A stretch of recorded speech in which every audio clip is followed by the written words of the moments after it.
নমস্কার! কেয়ার চ্যানেলে তোমাদের সবাইকে অনেক, অনেক স্বাগত জানাই। চলে এসেছি আরও একটা ব্লগিং ভিডিও নিয়ে। হ্যাঁ, তোমরা তো দেখে বুঝতেই পেরেছো। হ্যাঁ, আমার অ্যানিভার্সারির কিছু ফুটেজ তোমাদের সাথে শেয়ার করার আজকে চেষ্টা করব। অবশ্যই আজকে সেই বিশেষ দিন, যেই দিন আমি ১৩ বছর আগে এই পরিবারে এসেছিলাম একদম নতুন বউ হয়ে। হ্যাঁ। তাই আজকে তোমাদের সাথে শেয়ার করব যে কি হলো আজকে, কি না হলো সমস্ত কিছু তোমাদের সাথে শেয়ার করব।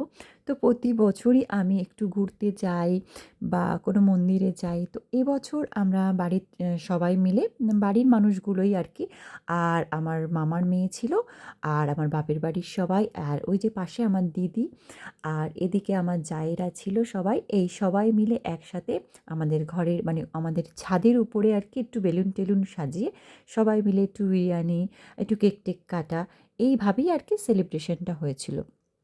তো দেখো এখানে টেবিল টেবিল পাতা হয়েছে। সবাই মানে ওর বন্ধুরা কজন ছিল, বন্ধুরা বেশি কজন ছিল না, ২-৩ জন হয়তো ওর বন্ধুরা ছিল। আর এটা আমার মামার মেয়ে রিমা। আর আরও অনেকেই এসছিল, মোটামুটি অল্প কজন, বাড়ির কজনই আর কি মিলে অ্যানিভার্সারিটা হয়েছিল। আর আমার অ্যানিভার্সারিটা তো এই সময় জানোই প্রচুর ঠান্ডা, আর ছাদের উপর প্রচণ্ড পরিমাণে ঠান্ডা। তো এটা আমার মামার মেয়ে আর জামাই, আর ওই যে পিঙ্ক কালারের সোয়েটার পরা ওটা হলো তার মেয়ে পুচকুটা। তো আমি তোমাদেরকে বলবো, সমস্ত সময় সব সময় যখন যেভাবে চলবে সেইভাবেই চলার চেষ্টা করবে। হ্যাঁ, তোমাদেরকে যখন কেউ খারাপ বলবে কি ভালো বলবে সেই দিকে তখনও তাকাবে না। একটা পরিবার তখনই ভালোভাবে থাকে যখন দুজন দুজনকে বুঝতে শেখে, জানতে শেখে। হ্যাঁ, প্রচুর অশান্তি হবে, ঝামেলা হবে। আমার প্রচুর, প্রচুর, প্রচুর রাগ, আর ও প্রচুর পরিমাণে আমাকে সাপোর্ট করে। হ্যাঁ, যখন রাগ হয় তখন তো সমস্ত কিছু পাগলের মতো মনে হয়। তারপরে রাগ ঠান্ডা হয়ে গেলে তো সবই ঠান্ডা। তাই আমার মনে হয় সবাই একসঙ্গে কাটাতে গেলে কেউ একজন রেগে গেলে আর অপরজন একটু ঠান্ডা হয়ে গেলেই যথেষ্ট একটা সম্পর্কের ক্ষেত্রে। ও আমাকে সমস্ত জিনিসের ক্ষেত্রেই হেল্প করে, তোমরা সবাই জানো। আর আমাকে ধরো অনেকেই বলল যে এই জিনিস ভালো না, ওই জিনিস ভালো না। আগেও সে জিনিসটা দেখে যে জিনিসটা ভালো কি ভালো না। যদি মনে হয় হ্যাঁ আমার ডিসিশানটা ভালো, তো অবশ্যই তখনও যে আমাকে একদম 100-এ 100% আমাকে সাপোর্ট করে। তো ১ম এ আগে দেখে, আর ও সবসময় জানে আমি যেটা করব সেটা একদম গুড ডিসিশন, সেটা ভুল হতে পারে না। তবুও ও ভালোভাবে চেক করে দেখে যেটা ঠিক হবে কিনা। তো যখন দেখে হ্যাঁ, এটা একদম পারফেক্ট, কোনো প্রবলেম নেই, তখন আমাকে একদম 100-এ 500% আমাকে সাপোর্ট করে। হ্যাঁ, সমস্ত কিছুতে। আমি যখন প্রথম ডান্স ভিডিও পোস্ট করতাম, তখন কিন্তু সবাই কিন্তু আমার ডান্স ভিডিওটা করতে চাইতো না, বা আমার সেইভাবে এডিট পারতাম না, কিছুই পারতাম না। তখন কিন্তু সমস্ত দিক থেকে ও সেই রোদের মধ্যে ছবিগুলো ভালো আসতো বলে সেই গরমে রোদে আমার ছবিগুলো ফুটেজগুলো তুলতো, আমার ডান্সগুলো তুলতো ছাদে এসে দাঁড়িয়ে, দাঁড়িয়ে। তারপরে সেটা মিক্সিং কীভাবে করতে হবে, কী না করলে ভালো হবে, কোন গানে ডান্স করলে ভালো হবে, কোন ডান্সে কীরকম আমার লুকটা আনতে হবে, সমস্ত হেল্প করতো। তারপরে যখন ডান্স পোস্ট করার পর আমরা হেল্পফুল ভিডিওটা স্টার্ট করলাম, তখন ও বলল, "এইভাবে, এইভাবে করো।"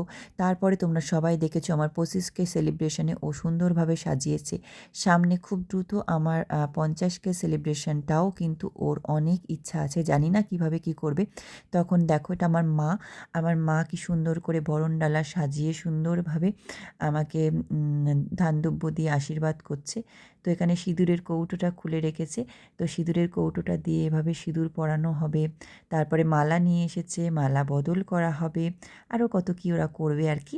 তো এপাশে দাঁড়ানো রয়েছে আমার ছোটদার ছেলে, আর উপরে আমার সামনে আমার বড় ছেলে, পিছনে আমার দিদির ছেলে, তার কোলে আমার ছোটদার ছেলে, এদিকে আছে তোমার আমার মেজদার মেয়ে, সামনে আছে স্বপনদার মেয়ে, এরকম অনেকে ছিল মোটামুটি সবার সামনে।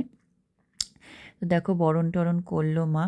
আর আজকে আমাদের এখানে হয়েছিল বিরিয়ানি, চিকেন বিরিয়ানি, চিকেন চাপ, চিকেন বিরিয়ানি, চিকেন চপ হয়েছিল, আর চাটনি হয়েছিল, পাঁপড়, রসগোল্লা, এরকম কিছু, কিছু আর কি মোটামুটি আইটেম হলো। ছাদেই রান্না করা হয়েছিল, আর একটা রান্নার লোক রাখা হয়েছিল, এটা আমার দিদি। তো দিদি এসছে, দিদি এসে সবাইকে আশীর্বাদ করবে। আমরা সবার ছোট, বাড়িতে আমি সবার ছোট মেয়ে। তো বাড়িতে সবার ছোট, তো আমার দিদি এসে আশীর্বাদ করছে সবাইকে। আ জয়কে করছে, আমাকে করছে। তো এইভাবে আমাদের অ্যানিভার্সারিটা কাটালাম। আর প্রতি বছর এরকম করি না। জাস্ট এরম করলাম আরকি, একটু বউ-টউ সাজতে ইচ্ছা হলো। তাই একটু বউ-টউ সাজলাম। তোমার বলবে আমাকে কেমন লাগছে? একদম বিচ্ছিরি লাগছে জানি। আমি নিজে, নিজে বসে, বসে সেজেছি। কেউ এসে সাজিয়ে দিয়ে যায়নি বা পার্লারের লোকও আসেনি। যাই হোক, সেজেছি আর আমরা নিজে, নিজেই সমস্ত কিছু করলাম।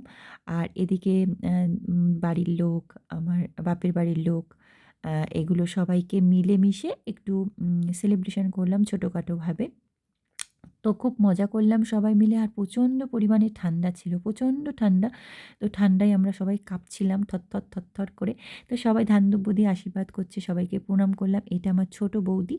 তো ছোট বৌদিও আমাকে আশীর্বাদ করে, বললাম সবার থেকে বাড়ি আমি ছোট্ট, তাই আমি সবাইকে প্রণাম করি আর সবাই আমাকে আশীর্বাদ। কারণ আমি কারোর প্রণাম মানে নেওয়ার মতো আমার বাপের বাড়ির কেউ না, আমি কারণ সবার ছোট। তো তাই আমার নাম সোনামণি। তোমাদেরকে জানাই আমার নাম কিন্তু সোনামণি।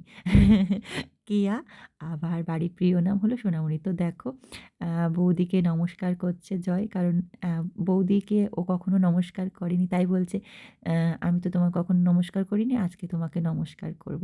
তো যেহেতু বড়, তো অবশ্যই তো নমস্কার করা উচিত। তাই ফার্স্ট ও নমস্কার করল। তো এই যে ছাদের একটু সাজানো, সাজানো হলো, তারপর বেলুন-ফেলুন দেওয়া হলো আরকি সবদিকে। তো এখন জয় মাকে প্রণাম করতে গেছে আর আমাকে বকছে, "তুমি মা ইয়ে করলো, তুমি কেন মাকে প্রণাম করলে না?" তো আমরা তালে, তালে হয়তো ভুলে গেছিলাম, সরি। তো তারপর প্রণাম করে আসলাম। তারপর সবাই কারা, কারা আশীর্বাদ করা হয়েছে কিনা সবাইকে আমরা ডাকলাম, "এসো, এসো আশীর্বাদ করো।" তারপরে আমার মাসির ছেলে আসলো। মাসির ছেলে এসে একটু আশীর্বাদ করলো। তো সবাই একে, একে আশীর্বাদ করলো। তারপরে আমরা সবাই মিলে একসাথে একটু খাওয়া-দাওয়া করলাম। তারপরে আমার নাচ দেখার জন্যে সবাই দাঁড়িয়েছিল। তো সেই ফুটেজটা তোলার পরে আর আপলোড করতে পারলাম না। তো টাটা সবাইকে, আবার ফিরে আসবো।